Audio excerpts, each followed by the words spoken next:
En el invierno de 1981 nace la primera asociación feminista en Jaén.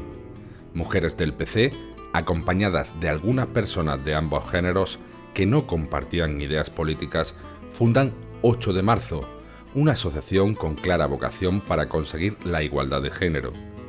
Charlas y algunos actos eran organizados por esta asociación. Lo cierto es que en las primeras elecciones de 1977 las caras femeninas brillaban por su ausencia.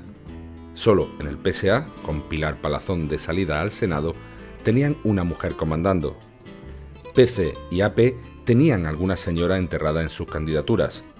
UCD y PSOE ni eso.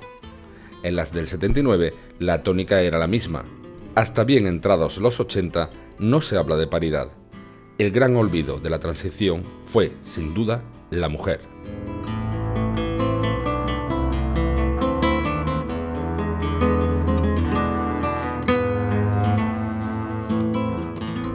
El presupuesto del Ayuntamiento de Jaén era, para el año 1981, de casi 1.400 millones de pesetas. La gasolina, el butano y los productos energéticos en general no paraban de subir. También los pisos. De 1 millón de pesetas a finales de los 60 se pasa a los 10 a principios de los 80. Y lo peor, el paro también ascendía y llegaba al 21% en Andalucía. 27 de febrero. El Ayuntamiento acuerda trasladar las paradas de autobuses de la plaza de Ammazas a la plaza de la Constitución, ya que se había convertido en una estación urbana con espacio insuficiente. Con el tiempo, esta medida generó atascos en el núcleo, trasladándose también hasta la plaza Coca de la Peñera con igual desacierto. En el centro debería de existir, como existe prácticamente en todos sitios, pues una parada, un lugar pues céntrico, pero que permita que haya varios autobuses, y ese tema tampoco se ha resuelto la propia configuración de la ciudad, y porque tampoco se han preocupado mucho, porque yo creo que alguna solución podía haber tenido. La plaza de la Piñera sería alguna parada, no creo que fueran todas, no me acuerdo, pero desde luego la plaza de Ammazas es que era un hospital, coño. Y aquel follonazo de autobuses delante de un hospital. Ahora montan una orquesta allí delante de una residencia de ancianos, pero bueno, eran otros tiempos. Y además también queríamos petronizar aquello, ¿no? Y el resultado de la petronización ha sido bueno. 28 de febrero. La redacción del estatuto continuaba generando problemas, sobre todo en el PSA. Este grupo se planteó abandonar parcialmente el Parlamento, ya que el estatuto planteado por el PSOE les parecía insuficiente. La distensión interna generó una fuga progresiva de militantes. Eduardo Gallardo debe dejar su cargo de concejal del Ayuntamiento de Jaén para intentar poner en marcha el PSA Partido Andaluz. Se me pidió más compromiso y más dedicación exclusiva al partido.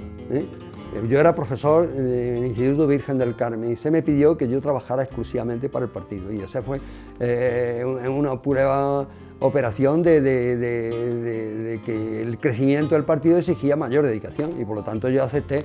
No tenía nada que ver con crisis de ningún tipo mi decisión de dedicarme de lleno al partido por un periodo corto, creo que fueron 3 meses nada más. Hay un enfrentamiento político ya entre el PSA y el PSOE en Andalucía, y evidentemente estas discrepancias y este enfrentamiento político se lleva bien también no solamente al Congreso de los Diputados, sino también al seno del grupo que está redactando el estatuto de autonomía. Sí. El PSA quería una especie de corta y pega del estatuto catalán, sobre todo era en el tema de las competencias a transferir. Como sabe, hay unas competencias que son directamente transferibles, otras que pueden ser transferibles y otras que son del Estado exclusivas. Entonces, en ese segundo grupo de las que podían ser transferibles, el PSA quería que estuviesen todas. 5 de marzo. El concejal de Parques y Jardines, José Melendrez, es desposeído de su cargo tras una votación en la que rompe la disciplina de partido. Antaño, si un concejal era expulsado o abandonaba un partido, era privado de su cargo, al contrario que ahora. Esta expulsión no fue producto de la depuración que Rojas Marcos hizo tras el Congreso del PSA. Ya no tenía vida dentro del partido. Yo no sé si él alegaría personalmente ese motivo, pero que eso se resolvió por planteamientos municipales, de que había roto la disciplina de voto y por petición del resto de los miembros del grupo municipal y por petición del Comité Nacional del Partido, que se le separara, precisamente por eso. 7 de marzo, otro paso más a la peatonalización de Jaén. También la calle Pescadería, que une las plazas del Pósito con Deán Mazas, es tomada por los viandantes. La plaza se ha convertido en el aparcamiento de los autobuses, porque era una parada en principio, pero al final lo que era el aparcamiento. Y los autobuses allí estaban ahí todo el día. Entonces, los autobuses tendrán que tener paradas en la Plaza de la Constitución o en la plaza o en la calle Virgen de la Capilla, pero paradas, no estacionarse. Y entonces cuando fue limpiamos esa zona. Escándalo de los que habían vivido siempre de una forma determinada y se oponían a cualquier innovación, cualquier cambio, cualquier planteamiento nuevo, modernizador que hiciera el gobierno de entonces, pues era rechazado a priori, sin entrar demasiado en discusiones. 13 de marzo, se da a conocer el texto preliminar del Estatuto de Autonomía de Andalucía. 14 de marzo, se inaugura en la residencia sanitaria la bomba de cobalto. El aparato costó 34 millones de pesetas, pero hubo que ubicarla en una instalación adecuada con paredes de 80 centímetros de espesor, que también costó 17 millones de las antiguas pesetas. Se daba así solución a ciertos tratamientos contra el cáncer y se evitaba que los enfermos viajaran hasta Madrid para recibirlos. Debido a varios accidentes, el ayuntamiento decide suprimir en marzo las fuentes de la Plaza de Santa María y convertirlas en jardines. 21 de marzo se inauguran Los Alcázar, 2 minisalas nuevas en la calle Muñoz Garnica, la antigua calle Ancha. La empresa Sánchez Ramade, que ya había abierto el Cine Cervantes, apostó por estos recintos cinematográficos de apenas 150 butacas. Las películas inaugurales fueron en la Sala 1 Tortilla a la Italiana y Flash Gordon en la 2. Junto a la reapertura del Cine España, unos meses antes, Jaén se hacía con 9 salas de invierno y 2 de verano, aunque aquel año fue la última temporada donde se proyectó en la pantalla del Cine Rosales. Tenemos que tener en cuenta que el Teatro Asuán y el Cine España, al no disponer de climatización, cerraba en tiempo estival. Cerraron el Jaén, Cine Más Jaén, se cerró San Lorenzo, el Cine Rosales, que hicieron ya la plaza, los jardines ahí, y el Cervantes, fíjate. El Cervantes sí que fue una pena, el derrumbe del Teatro Cervantes. Esa es la peor catástrofe que ha tenido Jaén en edificación. 24 de marzo. Se hace pública una solución a la manzana que se sitúa en la parte exterior trasera de la catedral, donde se encontraba el bar sanatorio en el Callejón de la Mona. Se pretendía instalar un invernadero. Hasta finales de los 80 permaneció aquel edificio en pie. También el equipo de gobierno municipal estaba preparando el nuevo Plan General de Ordenación Urbana. Entre las claves de este proyecto estaba la desaparición del cuartel de la Policía Nacional, que se encontraba en el Paseo de la Estación con Ruiz Jiménez, obligar a los nuevos edificios que lleven aparcamientos, la posibilidad de traslado de la estación de Renfe y una posible legalización de los chalets. Después de 5 años, 6 casi, desarrollando el plan general en lucha contra los promotores urbanos, contra propietarios como la Diputación Provincial, contra la Junta de Andalucía como gestora del urbanismo, que no estaba interesada en hacerse cargo de cosas a las que se había comprometido el gobierno de la UCD de Madrid. En medio de esa lucha tardamos casi 6 años en aprobar ese plan general. Y además, para aprobarlo al final hay que pegarle golletazo a algunas cosas. Pero surge un problema que rompería la dinámica del tripartito en el Ayuntamiento de Jaén: la construcción del Colegio Divino Maestro en la zona propiedad del Obispado, que estaba destinada a ser verde. Todos los grupos del Ayuntamiento estaban a favor, menos el PSOE. Se cargaron la posibilidad de un parque, que era zona verde del plan general, por una actitud puramente política. Desde el consistorio se intentó comprar el olivar propiedad del Obispado. En el plan general se dice que todo lo que era el olivar del seminario diocesano, que iba desde la senda de los Huertos hasta la carretera de la Fuente de la Peña, iba a ser parque del plan general. Lo único que no lo era el edificio del seminario en sí, y la zona deportiva que tiene incorporada. Lo demás todo era parque. Juan Ramón Pajares y yo fuimos a hablar con don Miguel Peinado. Es decir, don Miguel, estamos revisando el plan general. Como usted sabe, desde el año 52, el olivar del semiario está calificado como zona verde del plan general, y entonces nosotros queremos entrar en tratos para hacer esta zona verde. Respuesta de don Miguel: la Iglesia no tiene intención de vender. Don Miguel, usted no lo ha entendido. Esto es una ejecución urbanística que hay que llevar adelante. Un plan se aprueba para que todo esto funcione, y hay una cosa pendiente, que es el parque. Vamos a hacer la senda de los huertos, vamos a arreglarla, y la senda de los huertos va a tener acceso a un parque que se hace aquí. Y esto es por ley, no es porque lo digamos nosotros. Entonces, lo suyo, por eso venimos a hablar con usted, es ponernos de acuerdo para llegar a un precio adecuado, y el ayuntamiento se lo compra y ya está. Pero como la Iglesia no tiene intención de vender, digamos, no me dice, usted tiene asesores. Y nosotros, si no tiene intención de vender, tendremos que buscar procedimientos de otro tipo que no sería adecuado utilizar. Emilio, usted sabe que la Iglesia está acostumbrada a recibir persecución y amenaza. Entonces, Miguel, ya está, le vamos a hablar más de esto. Lo que sí está claro es que si el acuerdo hubiera sido diferente, en ese lugar específico tendríamos un paisaje distinto. 2 de abril. El Congreso aprueba las causas de divorcio tras muchos avatares y sectores en contra. Dentro de UCD también hubo posturas encontradas.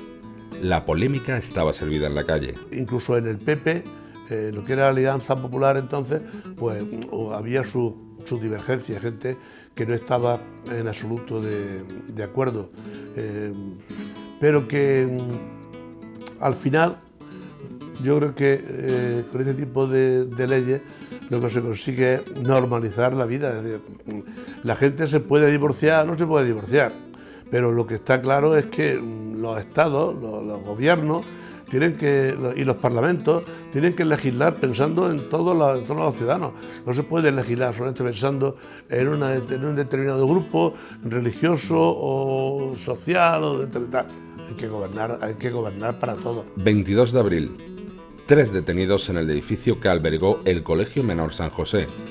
Un año antes, la Caja de Ahorros de Granada cedió este espacio al Ayuntamiento y Diputación para la construcción de un centro cultural que a la postre sería la sede de la Universidad Popular. Pero su abandono generó que los jóvenes trasladaran allí sus juergas. Entonces allí se decidió que pondríamos la banda municipal de música, una biblioteca,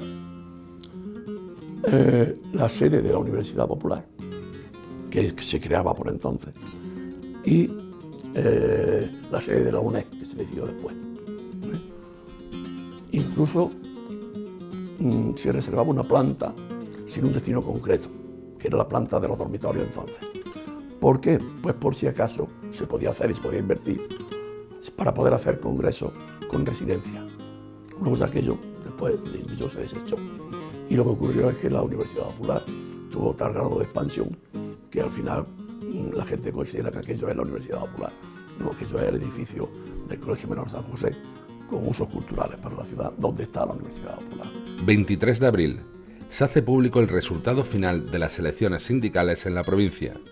UGT sacó 735 representantes frente a 400 de comisiones obreras. Ganaba en Molina, en Mutillo Molina, ganaba en centro de la Diputación, determinado centro de la Diputación, ganaba en Telefónica, ganaba en Sanidad. O sea, los comités mayoritarios que había en aquello, ya no, ya ha ido bajando, ¿no?, que había en aquella época, eran de comisiones. Lo que pasa es que al sumar muchísimas empresas pequeñitas de UGT, sumaba 3, 2, 5, 6, al final superaban a los comités mayoritarios que había, tanto en Sanidad, me refiero, en el SAS, en el Mutillo Molina, también en Telefónica había mayoría, en fin, que en esa gran empresa éramos mayoritarios. Ese mismo día, Leopoldo Calvo Sotelo declara su intención de que España ingrese en la OTAN cuanto antes.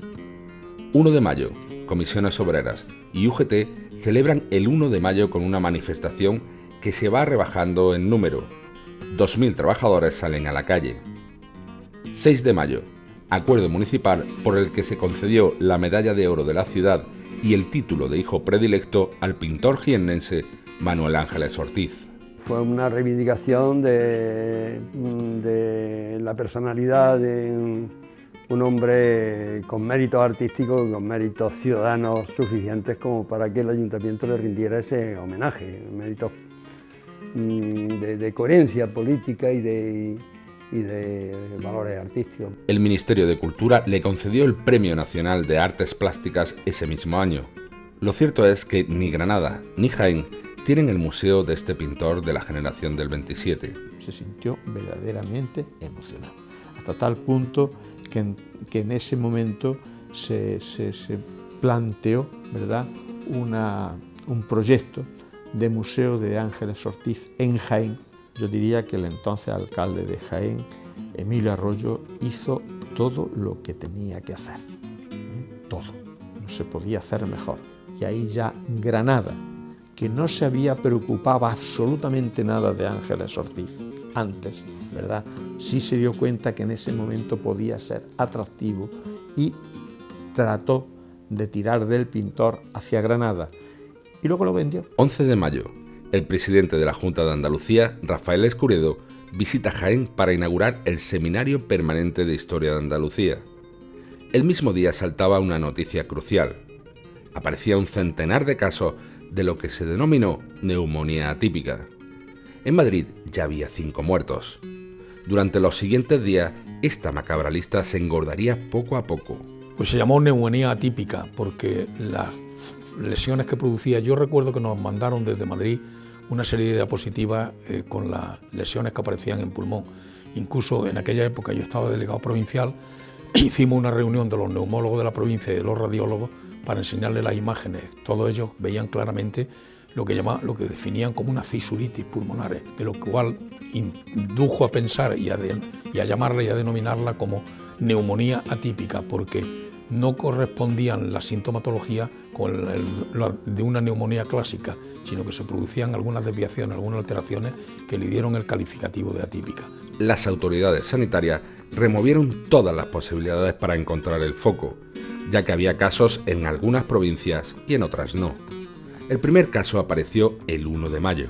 El doctor Casado, que era el médico pediatra del Hospital Niño Jesús de Madrid, empieza a notar que comienzan a fluir muchos niños que están aquejados de una serie de síntomas, como son unas urticarias que hacen pensar en un sarampión, pero al mismo tiempo procesos neumónicos, que son los que fundamentalmente orientan definitivamente la infectación.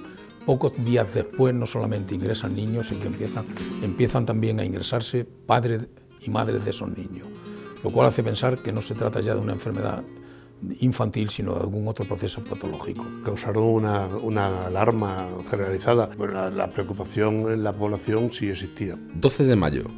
2 minutos de silencio en toda España para protestar por las actividades terroristas de ETA.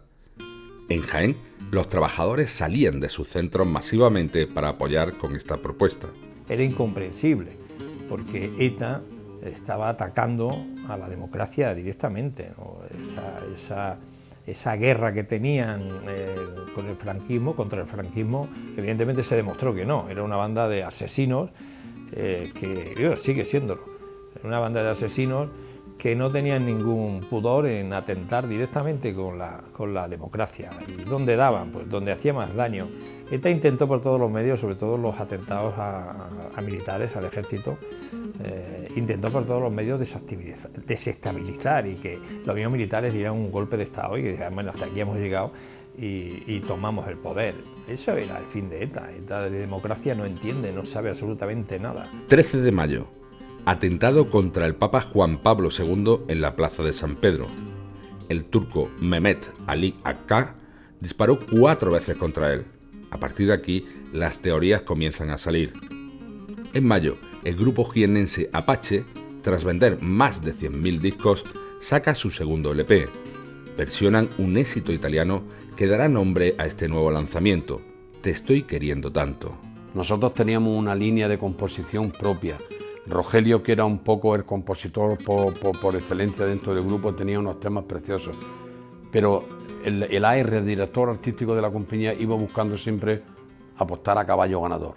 Entonces ellos pensaron que un tema que en Italia, llamado Io ti voglio tanto bene, había sido éxito, entonces en España había que hacerle una adaptación. Hicimos una versión que se llamó Te estoy queriendo tanto, que funcionó muy bien. Esa era la línea que nos estaban marcando. Nosotros no estábamos muy contentos con lo que nos estaban marcando y eso fue lo que de alguna manera dio lugar a que luego, años más tarde, al final, pues Apache y CBS pues protagonizáramos un divorcio. 21 de mayo, visita del profesor Enrique Tierno Galván, alcalde de Madrid. Emilio Arroyo le impone la insignia de la ciudad en el Salón de Plenos. Tierno era una persona fría, absolutamente fría, con una cabeza muy bien ordenada, con una cultura amplísima. Él sabía medir las palabras perfectamente. Al mismo tiempo también era una persona pues cercana. 23 de mayo, los miembros del PSA en el Congreso abandonan el Parlamento y anuncian que tan solo asistirán a las sesiones donde se debate el Estatuto de Autonomía de Andalucía. Se trataba de protestar por el nuevo reglamento del Congreso que le llevaba al grupo mixto. El PSA, el Partido Andaluz, pues, quiso que su voz quedara reflejada directamente y no mediatizada y aminorada por la inclusión en un grupo mixto. Entonces, ya en los comienzos de la legislatura, pues no se opuso, no votó en contra de que Suárez fuera presidente, con el ánimo de que pudiera tener grupo parlamentario propio. Y si se modificó en ese momento, que no recuerdo, el reglamento para impedir que lo tuviera, pues lo lógico es que protestara de esa forma, ¿eh? 25 de mayo. Aparece el único caso de neumonía típica en la provincia.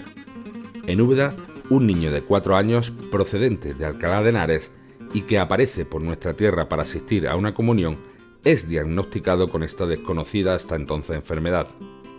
Rápidamente es llevado al Neveral, donde se confirma el caso. Es el primero en toda Andalucía. Las autoridades tienen que desmentir que se trate de un brote que pueda extenderse. El pequeño es dado de alta el 30 de mayo. A principios de junio eran ya 21 de los muertos y unos 2.500 hospitalizados. Lo recibimos importado. Tuvimos la suerte de que en aquel momento disponíamos de un antibiótico que venía desde Estados Unidos y que habíamos solicitado con anticipación y que se aplicó porque parecía ser que daba beneficiosos resultados en el tratamiento de aquel micoplasma. Sin saber por qué, puesto que luego se confirmó y se comprobó que la enfermedad no estaba producida por ninguna bacteria ni ningún micoplasma, el niño mejoró sensiblemente, posiblemente porque su infectación o su infección habría sido muy leve, su intoxicación habría sido muy leve y se le pudo dar de alta. 4 de junio. El Pleno del Ayuntamiento aprueba una emisora de radio municipal. Papel mojado. Sí, fue un proyecto que luego no se llevó a cabo. El mismo día se presenta la reforma psiquiátrica en la provincia. Enrique González Duro es nombrado nuevo director del Sanatorio Los Prados. Este polémico paquete de medidas fue muy comentado entre la sociedad jienense de la época. Los Prados era algo de la época medieval, ¿no? Los tratamientos que había, la sala, era algo tenebroso prácticamente, ¿no? Entonces aquello, yo hice un dossier, yo personalmente lo digo, hice un dossier y me planteé en Madrid a denunciarlo al delegado, al director general de Sanidad de aquella época. Lo denunciamos también a la Diputación y fue una gran sorpresa cuando Cristóbal me dice: Sebastián, vamos a cambiar, vamos a traer a un amigo tuyo, y en medio, porque era uno que yo conocía, y hicimos una revolución.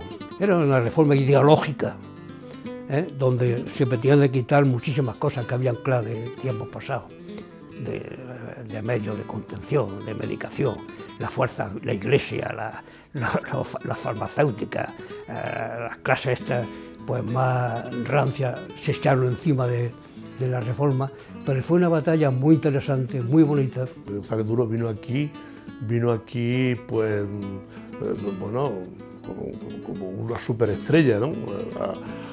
a resolver el problema de la reforma psiquiátrica, porque en aquel momento Cristóbal López Carvajal quería tener como colaborador a alguien con renombre, con experiencia acreditada, y bueno, parece que el currículum de González Duro ya venía de trabajar en Madrid en proyectos importantes, pues así lo auguraba. 5 de junio. El PSA celebra su 4º congreso en Sevilla. El partido está roto por las diferencias internas. La agrupación de Huelva y Granada estaban casi desaparecidas. Eran las dos provincias, las dos capitales de provincia que habían, digamos, entre comillas, perdido su alcaldía en favor de Sevilla. Y eso había, aparte, sus secretarios generales eran beligerantes, claro, tenían que ser beligerantes en función de que su organización allí les pedía que actuaran en ese sentido. 10 de junio. La Dirección General de Salud Pública anuncia que ciertos aceites vendidos a granel pueden generar problemas. A pesar de puntualizar que el aceite de oliva y de semillas no tiene problema alguno, en Jaén no se hacen huevos fritos durante días, ya que los consumidores estaban acostumbrados a acudir a las almazaras con sus garrafas. Incluso se disparó la venta de mantequilla. El cerco sobre la fuente de la neumonía típica se va cerrando. Las normas sanitarias para la producción y comercio de los productos alimenticios estaban muy poco desarrolladas. Entonces, la alarma producida a nivel nacional por la cantidad de enfermos y por las patologías tan graves que se iban presentando, hizo que naturalmente el consumo decayera. 17 de junio. El pintor jiennense Manuel Ángeles Ortiz recibe la medalla de oro de la ciudad y el título de hijo predilecto. Simultáneamente se organizó en el Museo Provincial una retrospectiva de su obra. Recuerdo que se hace una gran exposición de él en Madrid. Pues llamé por teléfono a Emilio Arroyo, que era entonces alcalde de Jaén, y le dije a Emilio: oye, mira Emilio, pasa esto, hay posibilidad de traer esa exposición de Ángeles Ortiz que hay en el Museo de Madrid, porque va a pasar a Sevilla, va a pasar también a Granada, y entonces al paso por Jaén se puede exponer en el museo. Y merced al empeño de Juan González Navarrete, ¿verdad?, se trajo la exposición al Museo de Jaén. Y se hizo aquella gran exposición, aquella primera exposición de Ángeles Ortiz. Manuel Ángeles Ortiz donó 2 cuadros al ayuntamiento que fueron a engrosar el Fondo Municipal de Arte Contemporáneo. 3 años después de este homenaje, fallecía. El hombre tenía una maldición encima, que era que estaba enamorado de Granada, pero Granada no lo quería. ¿Sabe? Eso le pasaba a Manolo. Manolo se exilió, como tantos artistas que lo habían tenido éxito jóvenes en la República. De Jaén ya se había exiliado mucho antes, porque él de hecho nace en Jaén, pero su madre se lo lleva enseguida a vivir a Granada y él se cría en Granada. Pero le quedaba el recuerdo de infancia muy pequeño de Jaén. 17 de junio. Se descubre qué es lo que atormenta a los españoles con respecto a la neumonía típica: el aceite de colza. Esta grasa estaba desnaturalizada para su uso industrial, pero fue desviado conscientemente al consumo humano tras ser tratadas con colorantes artificiales para que las ganancias fueran mayores. Comienzan las investigaciones del análisis de la información practicada a cada uno de los enfermos. Se llega a la conclusión de que todos ellos han consumido un aceite adquirido a bajo precio y en mercadillos no controlados sanitariamente, lo que orienta fundamentalmente a la investigación hacia el aceite de colza. La entonces llamada neumonía atípica, que durante mucho tiempo se pensó en que estaba producida por un micoplasma pneumoniae, termina finalmente convirtiéndose en una toxinfección o una intoxicación, alimentaria por la desnaturalización de una partida de aceite de colza que debía tener un uso industrial, pero que fue derivado hacia el consumo humano. Que no se sabía la causa. Se ve que la desnaturalización del aceite de colza, que había venido con carácter industrial, pero luego se transformó y se vendió indebida e ilegalmente para el consumo humano, era la causa de aquello, es que no sabía cómo atajarse, ¿no? Y claro, aquello sí que produjo a nivel sociológico, fue un malestar intensísimo. Este despropósito marcó un antes y un después en la comercialización de nuestro aceite, ya que nunca más se comercializó a granel. Las ventas del aceite de oliva, a pesar de que se trataba de una grasa totalmente comestible, cayeron. Hay que añadir la terrible sequía que azotaba nuestros campos. Siempre que hay algún riesgo en el aceite, es lógico, naturalmente, que la gente se olvide de usarlo en la cocina y produzca, por consiguiente, la caída de precios. Si al mismo tiempo coincide con la caída de producciones, naturalmente esto es una sumatoria que perjudicó terriblemente a Jaén. La gente iba a su cooperativa, a su almazara, llenaba directamente, le llenaban sus garrafas, sus recipientes y se lo llevaban a su casa y de ahí lo... Era un momento, además, en donde no es como ahora, que la gente sabe ya distinguir lo que es un aceite virgen extra, de lo que es un aceite virgen, de lo que es un aceite de oliva y de lo que es un aceite de girasol o de otro elemento. En aquel entonces no, era una mezcla de todo, se permitían las mezclas, no había... entonces, en aquel momento supuso también para la economía de la provincia de Jaén otro nuevo varapalo.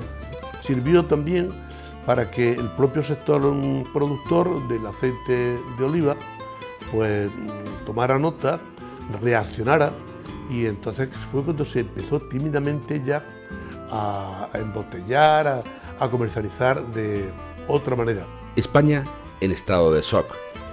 Una nueva enfermedad era la causante de todas las conversaciones en la calle y de alteraciones en el día a día del ciudadano medio.